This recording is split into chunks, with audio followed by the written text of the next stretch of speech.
Assalamualaikum warahmatullahi wabarakatuh. Halo para siswa-siswi hebat. Pernahkah kalian berpikir dari mana makanan yang kita makan, air yang kita minum, dan listrik yang kita pakai? Ya, semua itu berasal dari sumber daya alam. Maka dari itu, pada pertemuan kali ini kita akan bersama-sama mempelajari tentang pelestarian dan pemanfaatan sumber daya alam. Sumber daya alam adalah segala sesuatu yang ada di permukaan bumi yang dapat dimanfaatkan untuk memenuhi kebutuhan hidup manusia. Menurut pelestariannya, sumber daya alam ini dibagi menjadi dua kelompok, yaitu yang pertama yang dapat diperbarui. Sumber daya alam yang dapat diperbarui ini contohnya air, tumbuhan, hewan, udara. Ada juga yang tidak dapat diperbarui, contohnya gas, minyak bumi, mineral, batu bara. Nah, yang tidak dapat diperbarui ini jumlahnya sangat terbatas, sehingga kita harus bijak dalam menggunakannya. Negara Indonesia memiliki kekayaan akan sumber daya alam, terutama di bidang kehutanan, kemaritiman, dan pertambangan. Ini menjadi modal yang sangat baik bagi Indonesia untuk melakukan pembangunan nasional. Yang pertama adalah potensi sumber daya alam hutan. Hutan sendiri merupakan tempat yang sangat penting bagi kehidupan manusia. Maka dari itu, hutan ini menurut fungsinya dibagi menjadi tiga.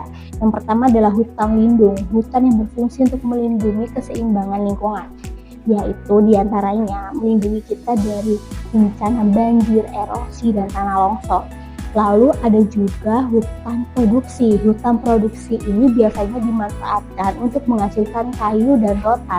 Tapi tentu saja ini dengan izin resmi dari pemerintah. Hutan konservasi dapat diklasifikasikan menjadi dua kawasan, yaitu yang pertama kawasan suaka alam dan yang kedua kawasan pelestarian alam. Hutan konservasi ini berfungsi untuk melindungi keanekaragaman tumbuhan dan satwa. Indonesia merupakan negara kepulauan yang memiliki potensi sumber daya alam kemaritiman yang sangat besar. Nah, potensi ini meliputi energi kelautan, perikanan, dan wisata bahari. Perikanan merupakan serangkaian usaha yang dilakukan dari mulai penangkapan ikan, pengolahan ikan, sampai pemasaran hasil-hasil dari penangkapan ikan tersebut. Nah, penangkapan ikan laut ada dua cara nih. Ada cara tradisional dan cara modern.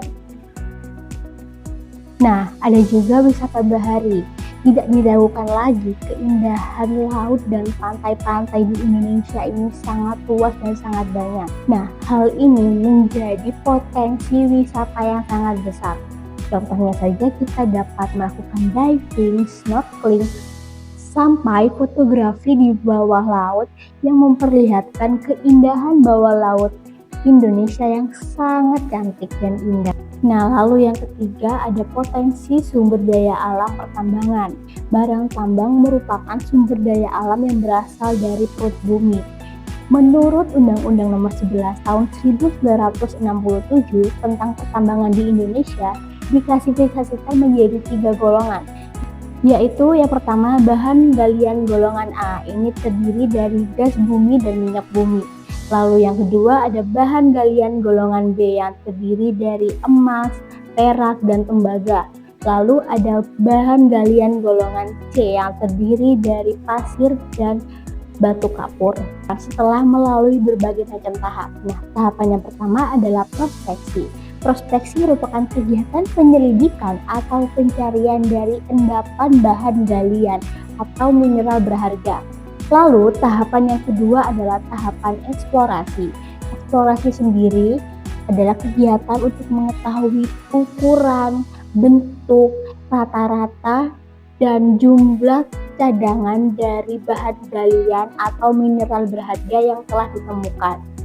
Tahapan yang ketiga adalah tahapan eksploitasi. Tahapan eksploitasi ini adalah kegiatan pengambilan dan pengangkutan bahan galian atau mineral berharga yang telah ditemukan tadi untuk dikirimkan ke tempat penimbunan dan pengolahan.